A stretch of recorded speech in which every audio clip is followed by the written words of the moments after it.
자, 그런데 이 코로나19와 관련하고 또 우리 성도들의 삶과 관련하고 또 우리 대한민국 우리 모두의 삶을 관련해 보면서 다니엘서를 읽고 있잖아요. 느부갓네살 지난주에 함께 말씀을 나눴는데 이 마치 2편과 같이 속편처럼 오늘 여러분들과 함께 나누고 싶은 얘기가 있어요. 그건 뭐냐면 느부갓네살의 삶 속에 있는 죄와 벌.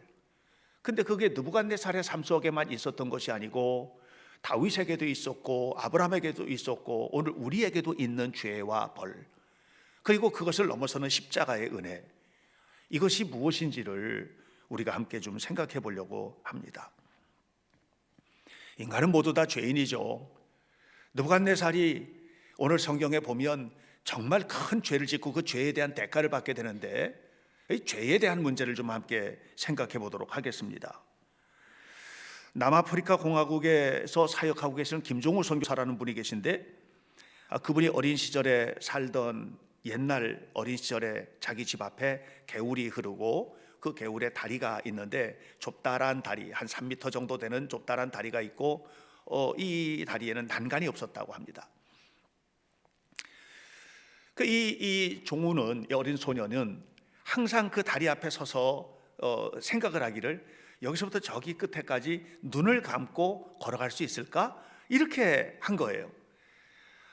결심만 하다가 어느 날 눈을 감고 이날은 걸어보기로 결심을 하고 난간 앞에, 다리 앞에 서서 저쪽 건너편까지 눈을 꼭 감고 방향을 정한 다음에 걸어가기를 시작했는데 조금 걸어가다 못해서 다리 밑으로 떨어져 버렸다고 합니다. 아주 위험한 다리, 높은 다리는 아니기 때문에 생명에 지장을 주는 그런 다리는 아니지만 떨어지고 만 거예요. 그래서 이거 안 되겠다 하고 얼마 지나고 난 다음에 한 일주일쯤 있다가 다시 한번 시도를 해봐야 되겠다 하고 다시 시도를 하는데 또 떨어진 거예요. 근데 그걸 엄마가 보고 계신 거예요. 불러가지고 야단을 얼마나 맞았는지 모르면서, 그러면서 엄마가 하는 얘기가, 야 이놈아, 다리는 눈을 뜨고 건너야지. 눈을 뜨고 건너야지. 그때 이 선교사님 김종우 소년이 결심을 한 게 있다고 합니다. 그건 뭐냐면 다시는 눈을 감고 걷지 말아야 되겠다. 사랑하는 여러분, 오늘 우리가 믿음의 삶을 사는 데 있어서 가장 무서운 적은 뭐냐면 하나님을 향해서 눈을 감아버리는 것입니다. 우리가 걸어가는 모든 길에 내가 생각하는 거, 내가 판단하는 거 있잖아요. 여기에 눈을 활짝 뜨고 하나님과 하나님의 말씀에 대해서 눈을 감아버리는 거, 이것이 무서운 죄입니다. 최초의 인류의 죄는 교만인데 이 교만은 뭐냐 하면 아담과 하와가 하나님과 같이 되기 위하여 하나님께 눈을 감아버린 거예요. 하나님께 눈을 감으면 가능하게 되는 건 뭡니까? 내 마음대로 사는 게 가능해지는 거예요. 하나님께 눈을 감는 순간 내 자존심, 내 자부심, 내가 하고 싶은 거, 내가 가고 싶은 거 내 멋대로 가능해지는 겁니다. 하나님께 눈을 감는 순간 하나님의 말씀은 내 삶 속에서 사라지는 겁니다. 아담의 죄는 그렇게 시작되었습니다. 하나님께 눈을 감고 자기 자존심에 눈을 뜨고 악한 마귀에게 귀를 기울이면서 하나님이 절대로 따먹어서는 안 된다고 하는 선악을 알게 하는 나무 열매를 따먹은 것이 인류의 죄의 시작이었던 거예요. 오늘 여러분, 이 김종우라는 소년이 다리를 건너는데 눈을 감아서 떨어진 것 아니겠습니까? 왜 눈을 감고 그 다리를 건너다가 떨어집니까? 눈을 똑바로 뜨고 건너야지. 여러분, 오늘 우리가 우리의 삶을 살아가는 동안에도 눈을 똑바로 뜨고 걸어가게 되시기를 주의 이름으로 축원합니다. 사도 바울이 고린도전서 4장 16절에서 이런 말을 했어요. 형제들아, 내가 너희를 위하여 이 일에 나를 아볼로를 들어서 본을 보였노니 이제 너희로 하여금 기록된 말씀 밖으로 넘어가지 마라. 기록된 말씀 밖으로 넘어가지 마라. 기록된 말씀 밖으로 넘어가지 말라고 한 그것은 우리에게 배워서 너희들 교만하지 않게 하려고 기록된 말씀 밖으로 넘어가지 말라고 하는 것이다, 이런 얘기를 합니다. 사도 바울이요, 다메섹에서 주님을 만나기 전까지는 어떻게 했어요? 하나님 말씀대로 산다고 했는데 그게 아니에요. 일일이 하나님을 대적하고 산 겁니다. 자기가 눈 뜨고 산 줄 알았는데, 내가 이렇게 열심히 하니까 눈을 뜨고 산 줄 알았는데 그게 아니었던 거예요. 여러분, 내 안에 주님이 계시지 않으면, 내 귀에 주의 음성이 들리지 않으면, 내 눈으로 주님을 바라보지 못하면 그러면 눈을 감은 겁니다. 그렇게 되는 순간에 어떻게 돼요? 교만이 꽃처럼 피어나는 거예요. 교만이 독버섯처럼 피어나는 거예요. 교만은 뭡니까? 인류 최초의 죄였고 모든 죄의 근본을 이루고 있는 것이 교만인 것입니다. 느부갓네살은 변덕스러웠습니다. 왜 그렇게 변덕스러웠냐? 하나님을 찬양하다니 갑자기 사람들을 데려다가 풀무불 속에 집어 던져놓기도 하고 너무너무 변덕스러운 일들이 계속해서 반복이 됩니다. 왜 변덕스러웠을까요? 하나입니다. 자기 감정에 충실했기 때문입니다. 느부갓네살은 하나님의 마음에 충실했던 사람이 아니에요. 하나님을 말했지만 하나님을 말하면서도 하나님께 충실했던 사람이 아니에요. 자기 감정에 충실했어요. 끊임없이 내 생각, 자기 감정, 내가 원하는 거, 내 뜻, 이것이 느부갓네살의 삶이었습니다. 결국은 그렇게 산 결과가 뭡니까? 그것이 벌을 받게 되는 거예요.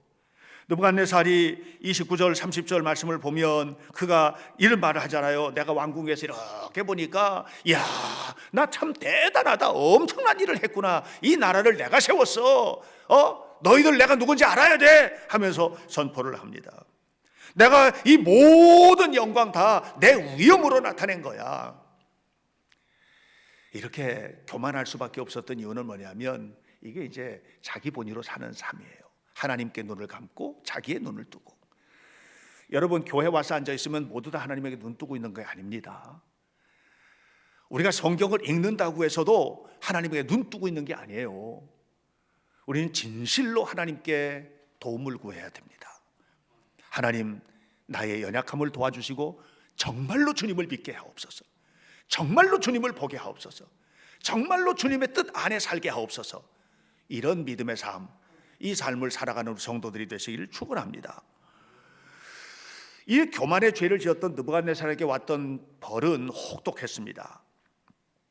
31절 이하를 보면 그는 왕의 자리에서 추방이 되었고 7년 동안을 들 짐승처럼 살았다고 했습니다. 왕으로서는 있을 수 없는, 느부갓네살로서는 있을 수 없는 저주를 받았다고 하는 것입니다. 소처럼 풀을 뜯어먹고 짐승처럼 그렇게 살았다고 했습니다. 인간이 아무리 아름답고 행복한 인생을 추구한다고 해도 하나님이 영이 떠나가시면, 하나님이 거절하시면, 하나님이 심판하시면 느부갓네살처럼 되는 겁니다. 하루아침에 그렇게 될 수 있습니다. 여러분, 지금 코로나19가 왔습니다. 하루아침에 이렇게 돼버리는 겁니다. 온 세계가 하나님과 상관없이 살았던 죄에 대한 대가를 지불하고 있다고 저는 생각을 합니다. 지난주에 제가 필라델피아에 있는 우리 교회 성도 한 분이 거기 이민 가서 살고 있는데 병원에 근무하고 있거든요. 간호사로. 뉴욕에도 있었어요. 뉴욕에도 있었고 필라델피아에 지금 계신데, 근데 그분하고 통화를 했습니다. 그런데 이런 얘기를 하는 거예요. 지금 미국은요, 옛날에 우리가 알고 있던 미국이 아닙니다. 이게 전쟁터도 이런 전쟁터가 없습니다. 마스크 한 장도 구할 수가 없습니다. 그래서 제가 마스크를 좀 만들어가지고 보내드리려고 했더니 우리나라에서는요, 남이 이렇게 보내는 거 마스크 못 보내게 막아놨더라고요. 마스크를 못 보냈어요. 보낼 수가 없는 거예요. 지금 거기 보내야 되는데 살 수가 없대요. 식료품 가게에 가가지고 식료품도 그냥 그 필요한 것들은 전부 다 사재기에 가져가가지고 구입할 수도 없는 실정이라고 그렇게 했습니다. 제가 병원에 근무를 하니까 코로나19 의심 증상이 있어가지고 병원에 오면 병원에서 빨리 테스트를 해서 해야 되는데 병원에 오면 그냥 빨리 가라고 쫓아낸다는 거예요. 이게 미국입니다. 여러분, 미국이라는 나라가 이런 나라가 아니에요. 미국이라는 나라는 정말 선진국의 선진국이고 최고의 나라 아니겠습니까? 모든 것에 1등하면 거기에 자리 잡고 있는 것이 미국이라는 나라인데 왜 도대체 이렇게 되었을까? 이렇게 된 까닭이 도대체 무엇일까? 저는 하나님께서 미국에게 위임하신 하나님의 말씀이 있고 명령이 있는데 이 말씀대로 하나님께서 말씀하신 그대로 살지 않은 죄에 대한 대가를, 벌을 받고 있는 것이라고 저는 생각해요. 여러분, 미국은요, 청교도 정신에 의해서 세워진 나라입니다. 청교도 정신이 무엇입니까? 기독교 정신으로 세워진 거예요.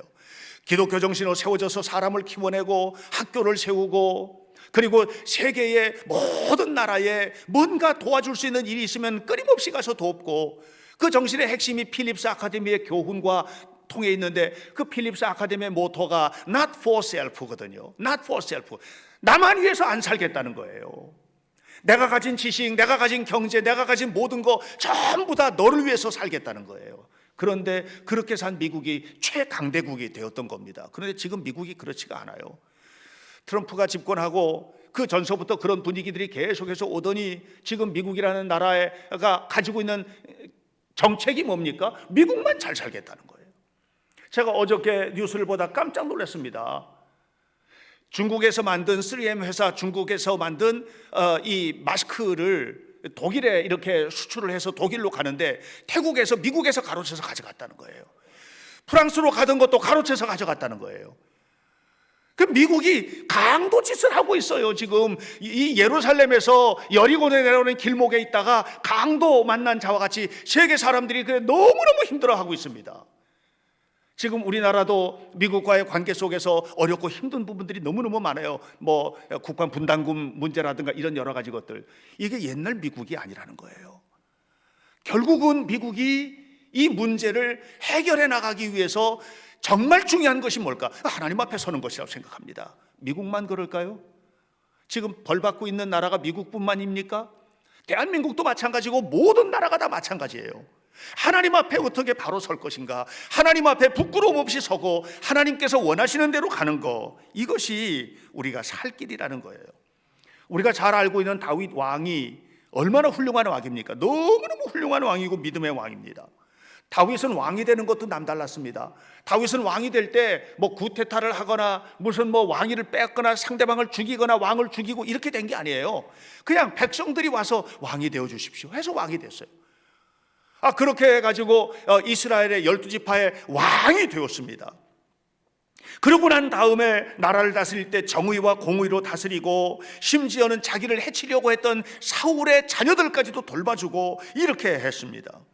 그렇게 했더니 모든 민심이 다윗에게 향하고, 다윗의 나라에는 모든 것이 있었는데 특별히 있었던 것이 있어요. 샬롬, 하나님의 평화가 그 나라에 있었던 것입니다. 그런데 그의 삶에 갑자기 지옥과 같은 비극으로 추락하기를 시작합니다. 그토록 아름답고 고귀했던 다윗 왕이 한순간에 살인, 간음, 배신, 완전히 그의 집안은 쑥대밭, 시궁창이 되어버리고 말았습니다. 왜 그렇게 되었을까요? 그렇게 된 배후에는 다윗의 죄가 자리 잡고 있습니다.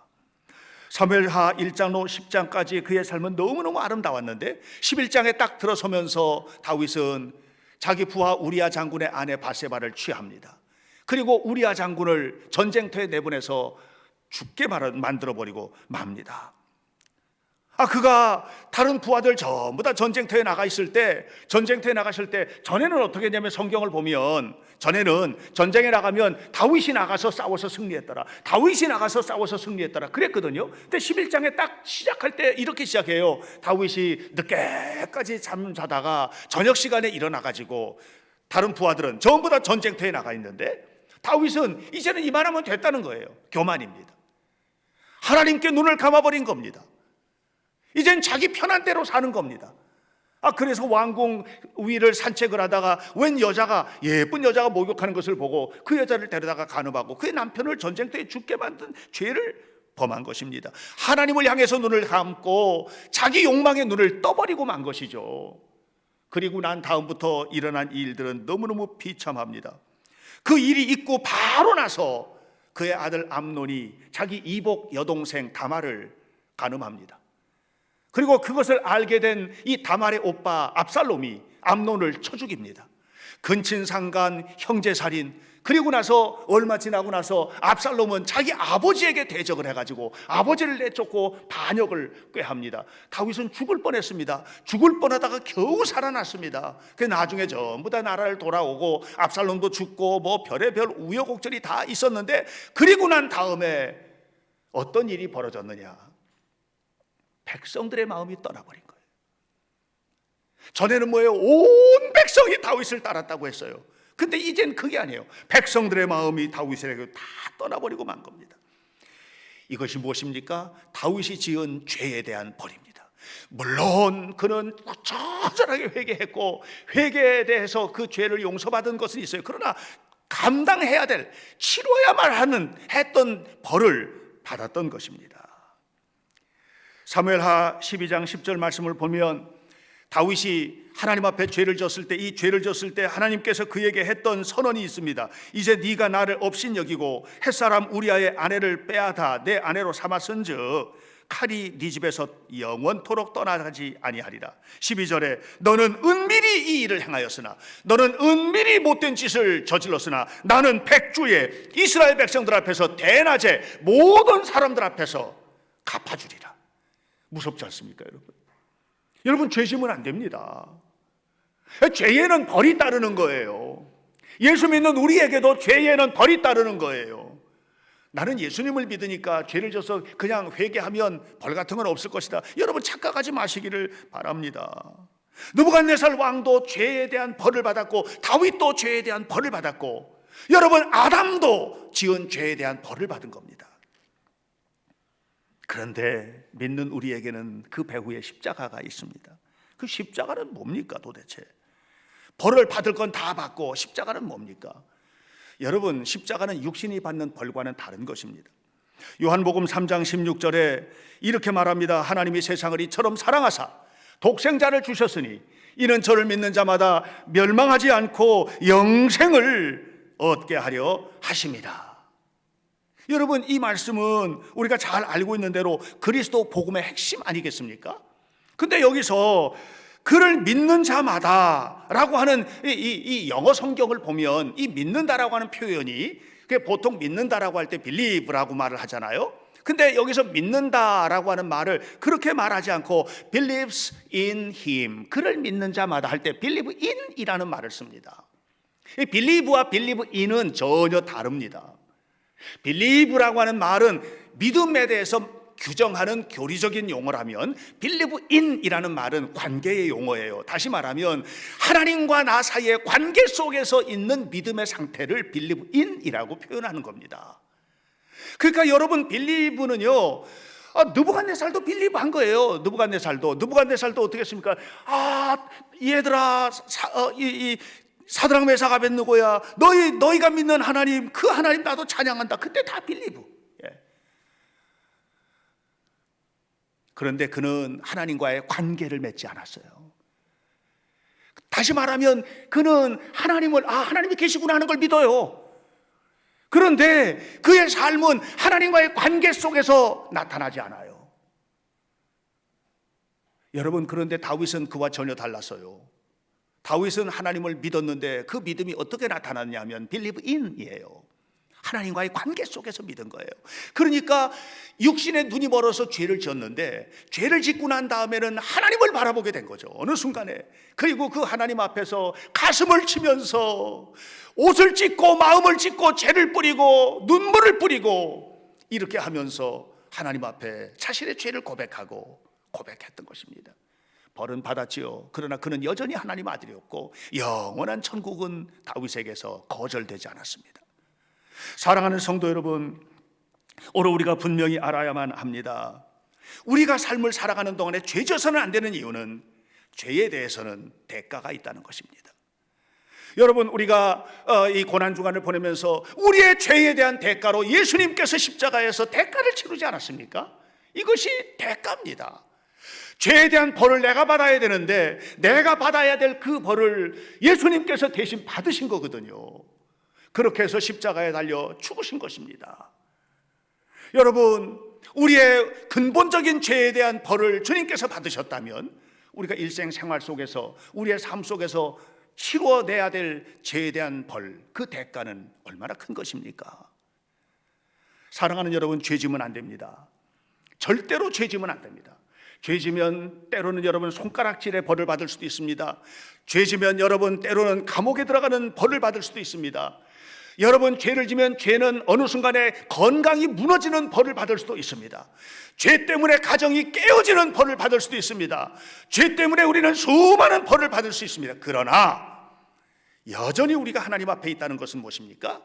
우리 인간은 죄인, 다시 말하면 죄에 대하여 연약할 수밖에 없고 우리는 완벽한 사람이 아니기 때문에 죄를 지을 수밖에 없지만, 그럼에도 불구하고 주님을 바라볼 때 주님께서는 우리를 천국의 백성으로, 영원한 나라로, 마치 주님 앞에 다시 섰을 때에 죄 없는 자처럼 받아주신다는 것입니다. 사랑하는 여러분, 죄와 벌 그리고 십자가, 죄와 벌은 세상 모두에게 있는 것인데, 그리고 십자가, 이 죄와 벌을 넘어서 십자가의 은혜 속으로 들어가는 여러분들이 되시길 바랍니다. 그리고 이 십자가의 은혜를 깨닫는 자는 다시는 죄짓지 않고, 동일한 죄 때문에 넘어지지 않고 하나님 앞에 살아가게 되는 것입니다. 오늘은 고난주간이 시작되는 주일입니다. 예수님을 믿는다는 것은 무엇입니까? 십자가 앞에 나가는 것입니다. 십자가 앞에 무릎을 꿇는 것입니다. 그 십자가를 내 마음에 품는 것입니다. 십자가를 붙들고 살아가는 것입니다. 그렇기 때문에 주님이 미워하시는 일은 하면은 안 됩니다. 말씀 밖으로 넘어가서는 안 됩니다.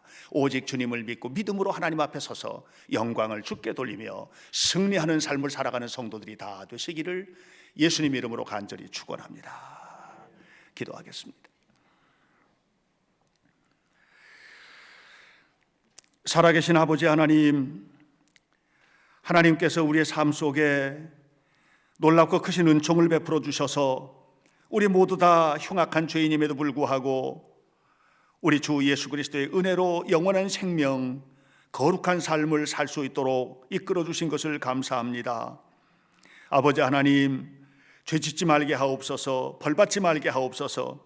그리고 때로 우리가 육신이 연약하여 죄를 짓고 벌을 받는다 할지라도 하나님께서 우리를 사랑하셔서 영원한 천국으로 이끌어 가시는 이 영생에 대한 약속은 변치 않는 것을 잊지 말게 하시고, 영원한 주의 은혜, 거룩한 하나님의 축복 속에 살아가는 우리 한 사람 한 사람이 되도록 인도해 주옵소서.